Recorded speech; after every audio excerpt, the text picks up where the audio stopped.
आओ दोस्तों, तुम्हें एक ऐसा किस्सा सुनाऊं जिसका आलम इतनी गहराई में है कि सुनते ही रूह कांप उठेगी। 8000 साल पुराने जमाने में जब हवाएं गूंजती थीं और तारे मुस्कुराकर देखती थीं, एक बूढ़ी औरत ने उस समय के पर्दों को अपनी आत्मा की दुआओं से झकझोर दिया। चलो मिलो उस निस्पंद औरत से, उसकी बेटी से और उस दूर वाले हकीम से जहां मुसाबिहतों के बीच वो अनकहे अल्लाह के वास्ते खड़ी रही। बहुत बहुत पहले की बात है, जब घोड़ों की खोरें पत्थों पर गूंजती थीं और ऊंटों के कंधों वाले सफर में धूल जीवन का हिस्सा थी।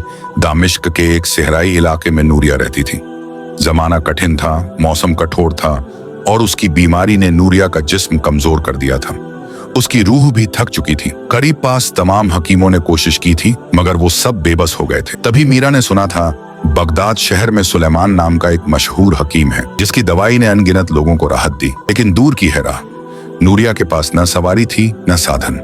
उसने अपनी मजबूत यकीन को थाम लिया। उसने कहा, मेरे मालिक अल्लाह है, वही मेरा निगबान है, उसी से मदद की उम्मीद है और वही वो सबब बनाइएगा। मीरा को माँ की बातें ख्वाब सी लगती थीं। नूरिया ने धैर्य रखा। गरीबी, बीमारी, निराशा सब ने उस पर कहर ढाया, लेकिन उसने अल्लाह के द्वार से अपना हाथ नहीं खींचा। एक रात जब मोहल्ला गहरी नींद में था, अचानक दरवाजा जोर से खटका। बाहर दो मुसाफिर झुलसे हुए मुंह थके जाए था। मीरा ने पहले इनको आने से मना किया। हमारे यहाँ अजनबी पुरुष इस वक्त कैसे? जब नूरिया ने देखा कि ये मुसाफिर किसी दिशा से अवगत हैं, उसने कहा, अल्लाह ने इन्हें हमारे दरवाजे तक भेजा है, सेवा करोगे? मुसाफिर रात ठहरे। मीरा ने दांव पेंच से सादा खाना दिया और सोने की जगह बनाई। नूरिया सांस लेती रही। ये तमाशा दिल को उठा ले रहा था। सुबह हुई, दोनों मुसाफिर उठे, वजू किया, नमाज अदा की, ने लगे। नूरिया ने पूछा, कहाँ जा रहे हो बेटा? बोले, नाश्ता किए बिना ना जाएं, अल्लाह ने आपको हमारे पास भेजा है। उनमें से एक ने पूछ लिया, माँ जी क्या हुआ है आपको? कब से ये बीमारी? नूरिया ने जवाब दिया, बीमारी अल्लाह की तरफ से है, मैं उसी पर रजा हूँ। कोई बेटा नहीं है। पति 10 साल पहले अल्लाह के हुक्म से चला गया। मेरी एक बेटी है और मेरा रब। उन्होंने कहा, अगर मैं कहूं कि अल्लाह ने आपकी दुआ कबूल कर ली है तो क्या कहोगी? नूरिया हैरान रही। मुसाफिर बोले, उस मशहूर हकीम सुलेमान है, अल्लाह ने मुझे आपके लिए भेजा है। नूरिया की आंखों में आंसू थे। उसके यकीन ने आकार लिया। उन्हें उसका इलाज किया, दवाई दी, साथ ही खर्च खुद उठाया। दिन बाद नूरिया बेहतर हो गई। इस बीच हकीम से बात आगे बढ़ी। हकीम के बेटे ने मीरा को पसंद कर लिया।